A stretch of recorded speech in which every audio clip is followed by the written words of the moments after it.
Bert Badger, Bert Badger, Bert Badger. Nice to meet you. Hey little Badgers, I'm Bert Badger and welcome to Nice to Meet You. If it's your first time joining us, nice to meet you. Today, we're in the Mojave Desert and it's so vast and big. Do you know what a desert is? It's a place that doesn't get a lot of rain. That's it. That's the definition of what a desert is.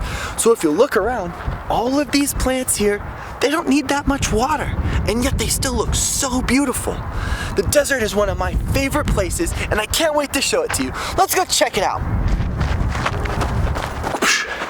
Did you know only 20% of the world's deserts are made out of sand? That's right. A lot of the other ones have all this lush, beautiful vegetation that makes me so happy. So when you see a desert like this, these are more common than the ones that are just sand. Look at this. This is more of like dirt and stones and rocks. It's not really sand, but it is sandy. But it's not all sand, like whenever you see the Sahara Desert and everyone's walking through it like, and then they see a mirage of a big purple dinosaur. Do you want to check out the desert with me? Yeah? All right, cool. Look at this plant here. These are really great. It's white and it's got these great green, lush plants coming off the top of it. It just looks so cool. And always remember, when we're out in nature, we take pictures and leave footprints. That means we don't pick plants, we don't pick up sticks or rocks, we just let nature be as it may. And if you look closer into this bush, there's flowers growing on it. Do you see how beautiful those are? What color are they? Do you see them? That's right, they're yellow. If you said yellow, bonus points! Yellow flowers are so cool. Let's check out some more of this. Here's another one. Oh, and look at this. If you look really close, these almost look like they're baby blue, just like my shirt. Baby blue. And my headband. Wow, these are so cool.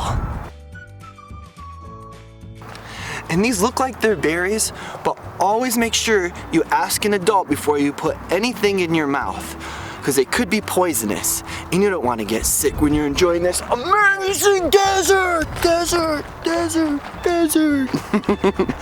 Never ever eat berries unless you ask an adult first. These are so beautiful. The desert really is one of my favorite places to be because it's so desolate. The actual term desert means deserted. Because look, there's nothing going on here. Except for Bert Badger having a desert party. Oh yeah, having a desert party. Welcome, little Badgers. It is I, Mr. Magical Spectacular, here once again to show you the wonders of magic. Magic makes us question what is possible in this world. Isn't that fantastic? Without further ado, let's get into our first trick. Well, what do we have here? Magic bubbles. I love bubbles, don't you? Well, there doesn't seem to be much magic about it. Let's try and blow a bubble, shall we? Quite. Ah, yes. Some magic juice on there. And... well, nothing happened. Well, that's not spectacular at all, is it? Maybe we just need to do a little bit of magical spectacular. What? A bubble has popped out the bottom. Well, this is quite spectacular. And look at this. Hard as a rock as well. Well, that means we can't pop it at all, does it? Popping bubbles is half the fun. Perhaps, with a little bit of magic and a lot of spectacular, make this bubble disappear. Yes, Gone for good. Well done. Next trick. Ooh, one of my favorite tricks. Magic rings. As you can see here, these are two separate rings. Separate is when something is not together. So you've got two individual things that are separate. But with the powers of magic, we shall make these rings one. A little magic rub, and I rub, and I rub, and voila! Connected. What was once separate is now together. That's right. If you said together, you get a unicorn point. I love those. Next trick. Oh my. Well, what is this contraption? I see an arm on one side, and look, this side there is a hole. It looks as if I should put my arm in the contraption. Huh. And it twists. I wonder if... magical spectacular. I bet I can turn my hand all the way around. Oh my goodness. Oh, it sort of tickles. Remember, don't try this at home. This is for professionals only. Let's just put this arm back the way it was meant to be. Ah, magic and spectacular. Thank you so much for joining me today. And back to you, Bert Badger. I'm gonna bomb this big hill. Yeah.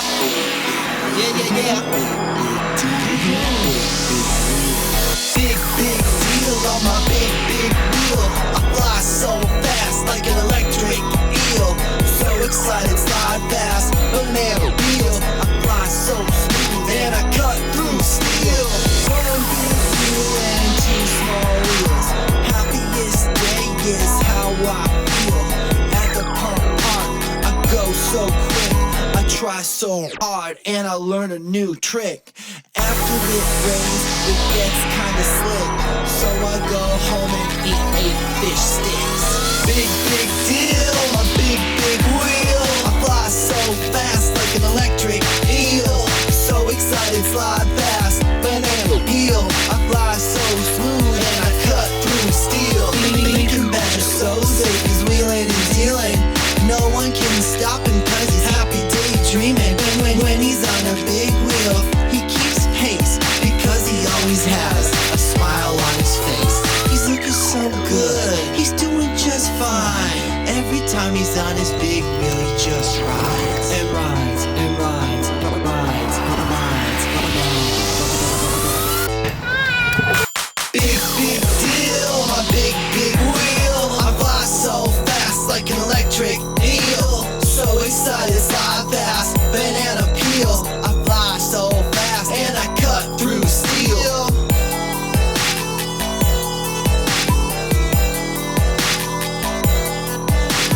Big deal on my big wheel. Big deal on my big wheel. Big deal, big wheel. Big deal, big wheel. Big deal, my big wheel. I fly so fast like an electric eel. So excited, slide past banana peel. I fly so Big deal, my big wheel. I fly so fast like an electric eel. So excited, slide past banana peel. I fly so fast and I cut through steel.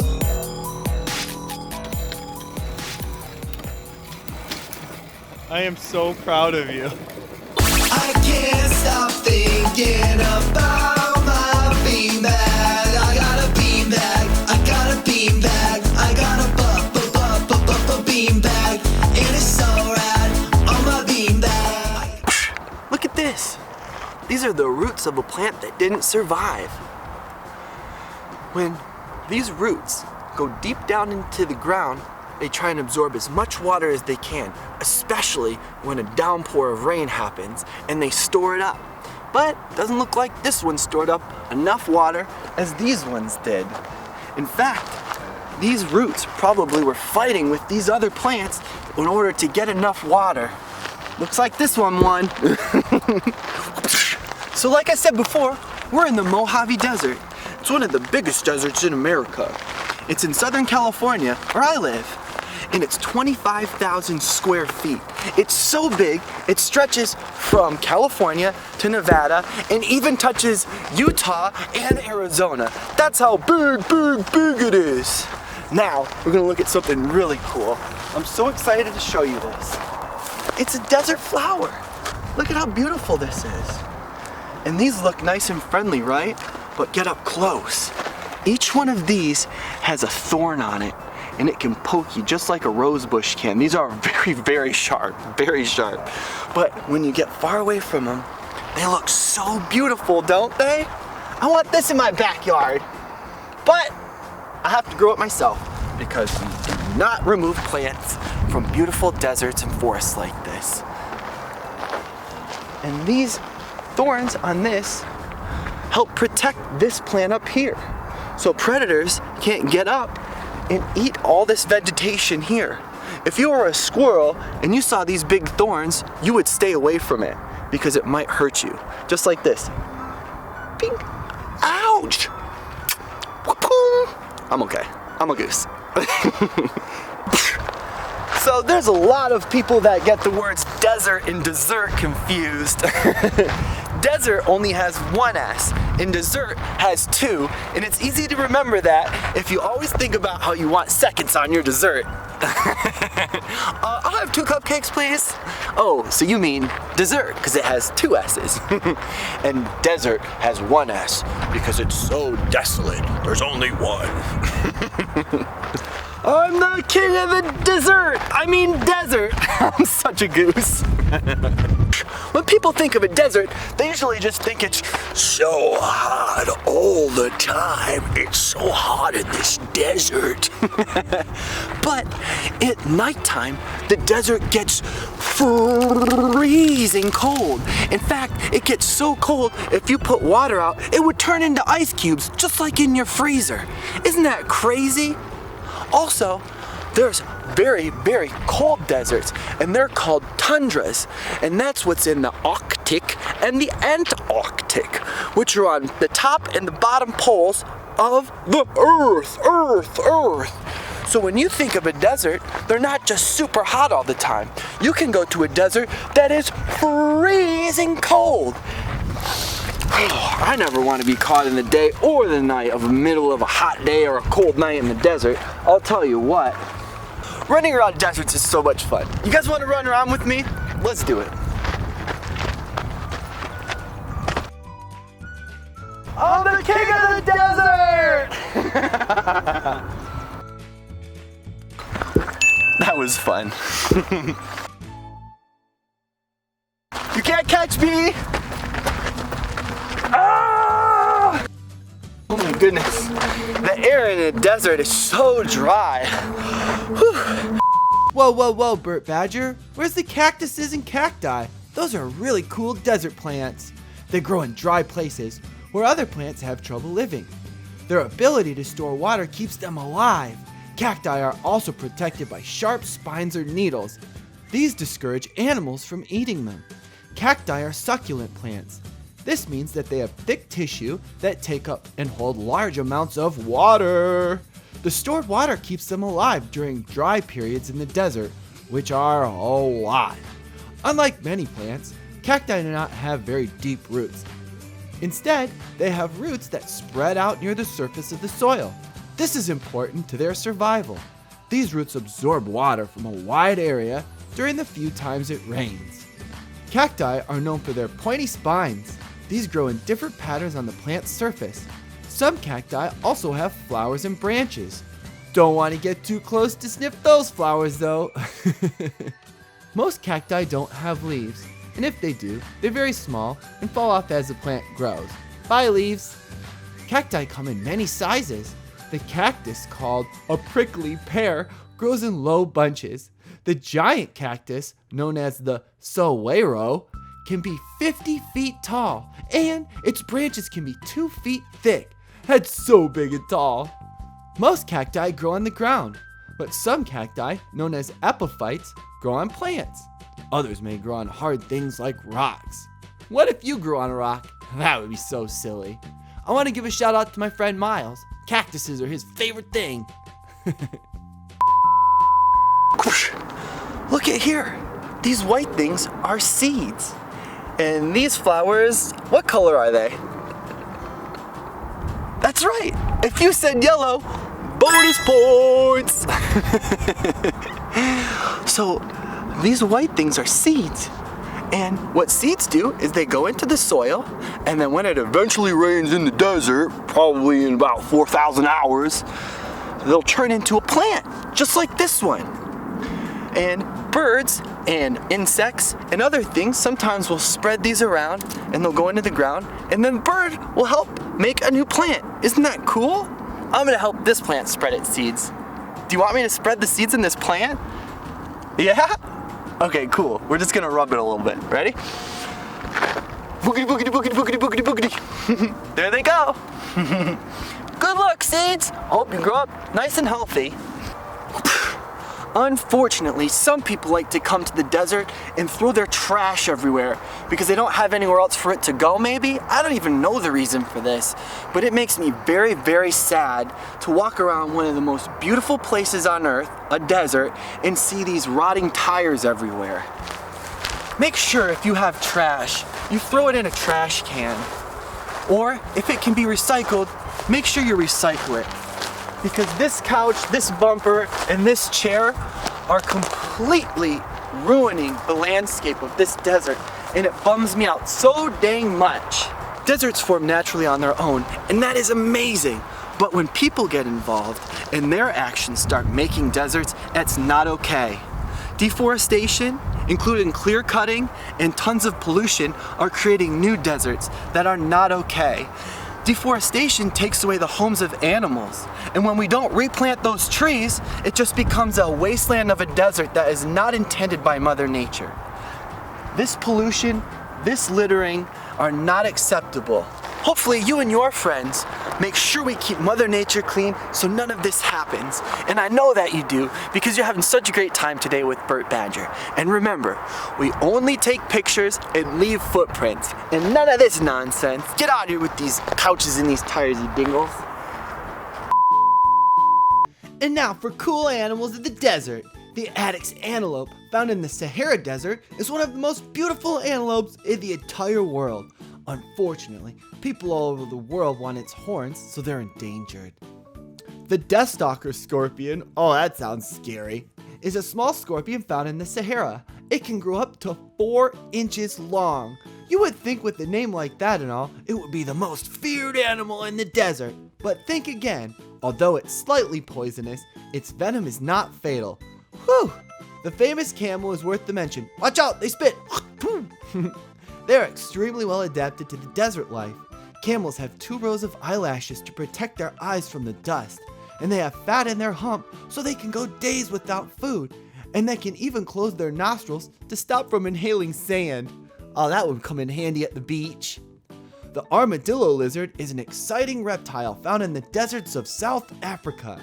They are very well camouflaged and can be found in cracks and crevices within large rocks in the desert. That's probably a great hiding spot. In Antarctica, be sure to look out for penguins, and in the Arctic, look out for the Arctic fox, polar bear, and reindeers. Oh yeah, man. I'm a penguin. You better look out for me. You're so silly, penguin. I am such a goose. Or, I'm a penguin. Yeah. So this is one of those thorny ones. Ouch, ouch. And it's so tiny, right? It's just a little guy. But after it gets enough sun and water eventually, it's gonna grow up into a big tree like this. Isn't it so beautiful? I could just look at these trees all day and just be so happy. And you can tell that they get older because this part used to be the top of the plant. And it just keeps growing and growing and growing, and the top of it is green, and someday that green part will be gray like this, and there'll be a brand new top on it. And birds can't perch on the top of it because it's so thorny. So they don't have to worry about anyone eating them or anything. They just get to grow. The only thing that they really have to worry about is water. That's right. Ooh, it's not enough water in this desert. Some plants have not only learned to survive in the desert, but also to thrive and live and grow. Isn't that so cool? Regardless of how much water there is, sunlight, cold in the nighttime, all of that, they've adapted. They've adapted and successfully beat the elements that are against them by all the odds. You and me, we would not do very good for a couple days in the desert, I can tell you that much. A lot of animals and plants have learned to adapt to the desert and live, survive, and thrive. Even humans have learned to live in the desert and do such a good job of doing it. Over here we have a wind turbine because they use the desert wind to help power their homes. And over here we have a reservoir so people can get water because water is very scarce in the desert like we've talked about. And a lot of these homes over here have solar panels on them and they're powered by the brilliance of the sun. All right, above me you can see a cool tree. It's called a Joshua tree. Did you know Joshua trees aren't even really trees? They're called yucca plants, but I'm pretty glad that they're not called Joshua yuccas because that would sound so silly. Joshua trees are native to Southern California, especially in the Mojave Desert where we are right now. They can grow up to be 15 to 40 feet tall. That's double size of Bert Badger. That's crazy. Joshua trees are federally protected. That means it's illegal to chop them down because they only grow in such a small part of the entire world. That's right, they don't grow anywhere else but the Mojave Desert right here in Southern California, which is so cool and special. People travel from all over the world just to come see these guys. And it's the most beautiful place on earth, in my opinion, is the Mojave Desert. I love it so much! Unfortunately, it's time to go. But hopefully we get to hang out again really soon. I've been Bert Badger, and it was nice to meet you. Bye-bye. I'm gonna climb this Joshua tree now.